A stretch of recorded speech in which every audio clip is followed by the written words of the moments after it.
ಇನಾಂ ವೀರಾಪುರ ಹತ್ಯೆಯನ್ನ ತೀವ್ರವಾಗಿ ಖಂಡಿಸುತ್ತೇನೆ. ಪ್ರಮೋದ್ ಮುತಾಲಿಕ್.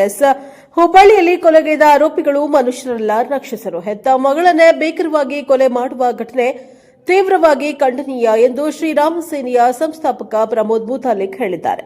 ದೇಶಪಾಂಡೆ ನಗರದ ವಿವೇಕಾನಂದ ಆಸ್ಪತ್ರೆಯಲ್ಲಿ ದಾಖಲಾದ ವಿವೇಕಾನಂದ ದೊಡ್ಡಮನಿ ಕುಟುಂಬದವರು ಆರೋಗ್ಯ ವಿಚಾರಿಸಿ ಬಳಿಕ ಸುದ್ದಿಗಾರರೊಂದಿಗೆ ಮಾತನಾಡಿದ ಅವರು, ಈ ಘಟನೆಯನ್ನ ಶ್ರೀರಾಮ ತೀವ್ರವಾಗಿ ಖಂಡಿಸುತ್ತದೆ. ಸಂವಿಧಾನ ಶಿಲ್ಪಿ ಡಾಕ್ಟರ್ ಬಿಆರ್ ಅಂಬೇಡ್ಕರ್ ಅವರ ಕನಸು ಈವರೆಗೂ ನನಸು ಆಗಿಲ್ಲ. ಇಂತಹ ಕೃತ್ಯಗಳಿಂದ ಇಡೀ ನಾಗರಿಕ ಸಮಾಜ ತಲೆ ತಗ್ಗಿಸುವಂತಾಗಿದೆ. ದಲಿತ ಯುವಕರು ಯಾರನ್ನ ಪ್ರೀತಿಸಬಾರದೆ, ಮದುವೆ ಆಗಬಾರದೆ ಎಂದು ಪ್ರಶ್ನೆ ಮಾಡಿದ್ದಾರೆ. ಜೊತೆಗೆ ಹೆತ್ತ ಮಗಳನ್ನೇ ಕೊಲೆ ಮಾಡಿದ ಆರೋಪಿಗಳಿಗೆ ಯಾವುದೇ ನ್ಯಾಯಾಲಯದಲ್ಲಿ ಪ್ರಕರಣ ನಡೆಸದೆ ನೇರವಾಗಿ ಗುಂಡು ಹೊಡೆಯಬೇಕು. ನ್ಯಾಯಾಲಯದಲ್ಲಿ ಪ್ರಕರಣ ಹೂಡಿ 10 ರಿಂದ 15 ವರ್ಷ ಕಾಯುವ ಬದಲು ನೇರವಾಗಿ ಇತ್ಯರ್ಥ ಮಾಡಬೇಕು ಎಂದು ಆಗ್ರಹಿಸಿದ್ದಾರೆ. ಅಲ್ಲದೆ ಈ ಘಟನೆಯಲ್ಲಿ ಪೊಲೀಸ್ ಇಲಾಖೆಯು ಉತ್ತಮ ಕೆಲಸ ಮಾಡಿದ್ದು, ಕೆಳಹಂತದ ಸಿಬ್ಬಂದಿಯನ್ನ ಅಮಾನತು ಮಾಡಿದ್ದು ತಪ್ಪು ಮಾಡಿದ ಅಧಿಕಾರಿಗಳಿಗೆ ಶಿಕ್ಷೆ ವಿಧಿಸಿ ಜೊತೆಗೆ ನ್ಯಾಯಕ್ಕೆ ಒಳಗಾದ ಕುಟುಂಬಕ್ಕೆ ಸೂಕ್ತ ಪರಿಹಾರ ನೀಡಬೇಕೆಂದು ಒತ್ತಾಯಿಸಿದ್ದಾರೆ. Bureau report Santosh Medar, Prajaprabha TV, Dharwad. ಎಲ್ಲ ಮಾಧ್ಯಮನ ಅತ್ಯಂತ ಧನ್ಯವಾದ ಹೇಳ್ತೀವಿ. ಮತ್ತು ಪೊಲೀಸ್ ಇಲಾಖೆ ಭಾರಿ ಇದರೊಳಗೆ ಸೆಲೆನರ್ ಸಾಗರು ಈಗ ನೋಡ್ರಿ ನಮ್ಮ ಸಂಗಮೇಶ್ ಸಾಗರ್ ಅವರು ಅಂತ ರಾಠೋಡ್ ಅಂತ ಹೇಳಿ ಶವ ಸಂಸ್ಕಾರದ ವ್ಯವಸ್ಥೆಯನ್ನು ಮಾಡಿದವರು ಇಲ್ಲಿ ಮಾಡಲಾರ್ದವರು ಇಲ್ಲಿ ತಾಲೂಕು ಈಗ ನೋಡ್ರಿ ಒಬ್ಬರು ಸ್ಟೇಟ್ ಅವರು ನಮ್ಮ ಅಧ್ಯಕ್ಷರು ಬಂದಾರೆ, ನೀವೆಲ್ಲ ಬಂದಿರೋದ್ರೆ ನಮ್ಮ ತಹಸೀಲ್ದಾರ್ ಸಾಗರ್ ಈ ನಮ್ಮ ಸಮಾಜ ಕಲ್ಯಾಣ ಇಲಾಖೆ ನಿಂದಿರಿಸಿ ಶವ ಸಂಸ್ಕಾರ ಮಾಡಿಸ್ಬೇಕು ಸರ್, ಶವ ಸಂಸ್ಕಾರ ಮಾಡಿಸ್ಬೇಕು. ಫಸ್ಟ್ ಇಲ್ಲೇ ಇಲ್ಲ ಕೇಳಿಸಿ ಬೇಡ, ಇಲ್ಲಿ ಆಸ್ಪತ್ರೆ ಭೇಟಿ ಕೊಟ್ಟರು ಸರ್, ಆರೋಗ್ಯ ಹೇಗಿದೆ ಸರ್? ಈ ಘಟನೆಯನ್ನು ನಾನು ಶ್ರೀರಾಮ್ ಸೇನೆ ವತಿಯಿಂದ ಉಗ್ರವಾಗಿ ಖಂಡಿಸ್ತಾ ಇದ್ದೀನಿ. ಡಾಕ್ಟರ್ ಅಂಬೇಡ್ಕರ್ ಕನಸು ಇನ್ನೂ ನನಸಾಗಿಲ್ಲ ಅನ್ನೋದಕ್ಕೆ ಇದೊಂದು ಸಾಕ್ಷಿ. ಸರ್ಕಾರ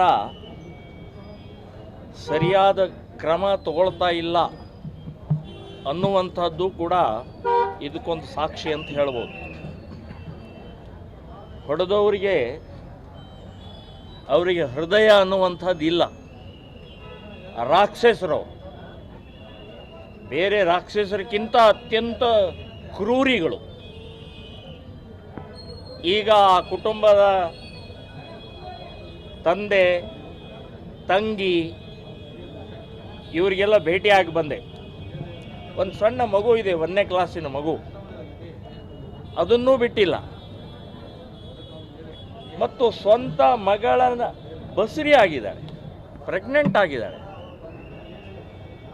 ತನ್ನ ಮೊಮ್ಮಗನೋ ಮೊಮ್ಮಗಳು ಹುಟ್ಟುತ್ತಾಳೆ. ಎಲ್ಲರಿಗೂ ಖುಷಿ ತರುವಂಥ ವಿಷಯ ಅದು.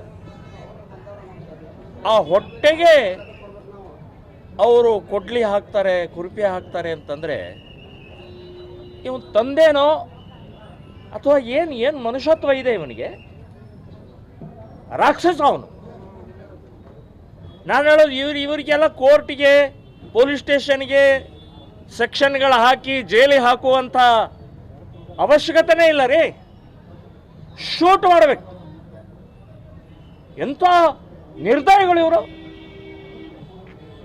ಅಂದರೆ ಆ ದಲಿತರು ಪ್ರೀತಿನ ಮಾಡಬಾರ್ದಾ? ಅವರಿಗೆ ಕರಳಿಲ್ವಾ? ಅವ್ರಿಗೆ ಹೃದಯ ಇಲ್ವಾ? ಜಾತಿಯಲ್ಲಿ ಹುಟ್ಟಿದ್ದಕ್ಕೆ ಪಾಪನ ಅದು? ಎಂಥ ಮತ್ತು ಅವ್ರು ಹೇಳೋ ಪ್ರಕಾರ ಪ್ರತಿಯೊಬ್ಬರು ಕೊರಳಲ್ಲಿ ಗುಂಡ್ಗಡಿಗಿದ್ದಾರೆ. ಬಸವಣ್ಣನವರ ಪ್ರತಿಯೊಂದು ವಾಕ್ಯವನ್ನು ನಡೆಸುವಂಥ ಆ ಕುಟುಂಬ ಅದು ಪ್ರತಿಯೊಬ್ಬರು ಕೊರಳಲ್ಲಿದೆ. ಈ ರಾಕ್ಷಸರು ಕೊಂದವರು ನಿಮ್ಮ ಕೊರಳಲ್ಲಿದೆ ನೋಡ್ಬೇಕು. ಸಂಶಯ ಬರ್ತಾ ಇದೆ. ನೀವು ನಾಚಿಕೆ ಬರ್ಬೇಕು ನಿಮಗೆ. ಎಷ್ಟು ಹೆದರ್ತಾ ಇದ್ದಾರೆ ಅಂತಂದರೆ, ಇಷ್ಟು ಜನ ಬಂದ ತಕ್ಷಣವೇ ಆ ಒಬ್ಬ ಅಮ್ಮ ನಡಗ್ತಾ ಇದ್ದಾಳೆ. ಅವಳು ಅಂದರೆ ಜನ ನೋಡಿದ ಕೂಡಲೇ ಭಯದ ಒಳಗಡೆ ಕೂತ್ಕೊಂಡ್ಬಿಟ್ಟಿದೆ. ಆ ಮಗು ಭಯ ಪಡ್ತಾ ಇದೆ, ಬಾಯ್ ಬಿಡಕ್ಕೆ ಭಯ ಪಡ್ತಾ ಇದೆ. ಸೊ ಇಂಥ ಘಟನೆ ಎಂದೂ ಆಗಬಾರದು. ಹಾಗೆ ಶಿಕ್ಷೆ ಕೊಡಬೇಕು ಇವರಿಗೆ. ನೀವು ಕೋರ್ಟು ಏನಿದೆ ಅಂತ ಅನ್ನೋದು ನಮಗೆ ಗೊತ್ತಿದೆ. 10 ವರ್ಷಗಟ್ಟಲೆ ಎಳ್ಕೊಂಡು ಹೋಗ್ತೀರಿ ನೀವು. ಇದು ಬೇಡ, ಇದು ನಾಟಕಗಳು. ಶೂಟ್ ಮಾಡಬೇಕು. ಪಾಪ ಅವ್ರ ತಂಗಿ ಹೇಳ್ತಾ ಇದ್ದಾಳೆ, ಆ ಹುಡುಗನ ತಂಗಿ ಹೇಳ್ತಾ ಇದ್ದಾಳೆ, ನನ್ನ ಎದುರುಗಡೆನೆ ನನ್ನ ಅಣ್ಣನ ಹೆಂಡತಿಯನ್ನು ನನ್ನ ಎದುರುಗಡೆ ಕೊಂದ್ರಿ, ಆ ಕೊಂದವ್ರು ನನ್ನ ಎದುರುಗಡೆನೆ ಕೊಲ್ಲಬೇಕು ಅಂತ ಆ ತಂಗಿ ಹೇಳ್ತಾ ಇದ್ದಾಳೆ. ಅಂದ್ರೆ ಎಷ್ಟು ಮಾನಸಿಕವಾಗಿ ಅವಳಿಗೆ ಆ ವೇದನೆ ಆಗಿದೆ, ಎಷ್ಟು ಆತ್ಮೀಯತೆಯಿಂದ ಆ ಮಗಳನ್ನು ನೋಡ್ಕೊಂಡಿದ್ರು ಅನ್ನೋದಕ್ಕೆ ಇವೆಲ್ಲ ಕಾರಣ. ಸೊ ಅವ್ರ ತಂದೆ ಹೇಳ್ತಾರೆ, ಅವಳನ್ನು ಸೊಸೆ ಅಂತ ನೋಡಲಿಲ್ಲರಿ, ಮಗಳಂತ ನೋಡಿದ್ವಿ. ಅವಳ ಮಗಳಿಗೆ ಏನೇ ಒಂದು ಪೈಸಾದಷ್ಟು ಕೂಡ ಕಡಿಮೆ ಆಗದೆ ಇರೋ ಹಾಗೆ ನಾವು ನೋಡ್ಕೊಂಡೀವಿ ಅಂತನ್ನುವಂಥ ಮಗಳನ್ನು ಕೊಂದ್ರಲ್ರಿ ಇವರು. ಛೇ ಛೇ ಛೇ ಛೇ, ಯಾರಿಗಾದರೂ ಕೂಡ ಈ ಒಂದು ಘಟನೆ ಕಣ್ಣೀರು ಬರುತ್ತೆ. ನಾನು ಖಂಡಿಸ್ತಾ ಇದ್ದೀನಿ. ಮತ್ತು ಇದರಲ್ಲಿ ವಿಶೇಷವಾಗಿ ಪೊಲೀಸ್ ಇಲಾಖೆ ಭಾಳ ಸಹಕಾರ ಕೊಡ್ತಾ ಇದ್ದಾರೆ ಅಂತನ್ನುವಂಥದ್ದು ದಲಿತ ಮುಖಂಡರು ಒಬ್ಬರು ಹೇಳಿದರು. ಆದರೆ ತಹಸೀಲ್ದಾರರು ಮತ್ತು ಆ ಪರಿಶಿಷ್ಟ ಇಲಾಖೆ ಅವರು ಸಹಕಾರ ಕೊಡ್ತಾ ಇಲ್ಲ ಅನ್ನುವಂಥದ್ದನ್ನು ಹೇಳಿದ್ರು. ಪೊಲೀಸರನ್ನ ಇವತ್ತು ಸಸ್ಪೆಂಡ್ ಮಾಡಿದ್ದು ತಪ್ಪು ಅಂತನ್ನುವಂಥದ್ದು ಹೇಳ್ತೀನಿ. ತಹಸೀಲ್ದಾರ್ ಮತ್ತು ಅಲ್ಲಿ ಇಲಾಖೆಯ ಸಂಬಂಧಪಟ್ಟಂಥ ಹಾಂ ಅವ್ರ ಮೇಲೆ ಕ್ರಮ ಆಗಬೇಕು ಅಂತನ್ನುವಂಥದ್ದು ನಾನು ಹೇಳ್ತಾ ಇದ್ದೀನಿ. ಈಗಾಗಲೇ ದಲಿತ ಸಂಘಟನೆಯವರು 50 ಲಕ್ಷ ರೂಪಾಯಿ ಕೇಳಿದ್ದಾರೆ. 50 ಲಕ್ಷ ಕಡಿಮೆ, ಇದು ಕಡಿಮೆ ಆಯ್ತದು. ಅವರು ಕುಟುಂಬ ಭಯದಿಂದ ಮತ್ತು ಅವ್ರ 4 ಕುಟುಂಬ ಇರುವಂಥ ಮನೆತನ. ಸೊ ಅಂಥವ್ರಿಗೆ ನಾ ಹೇಳೋದು ಕೋಟಿಗಟ್ಟಲೆ ಕೊಟ್ಟರು ಏನೂ ತಪ್ಪಲ್ಲ ಅನ್ನುವಂಥದ್ದು ನಾನು ಹೇಳ್ತಾ ಇದ್ದೀನಿ. Thank you sir.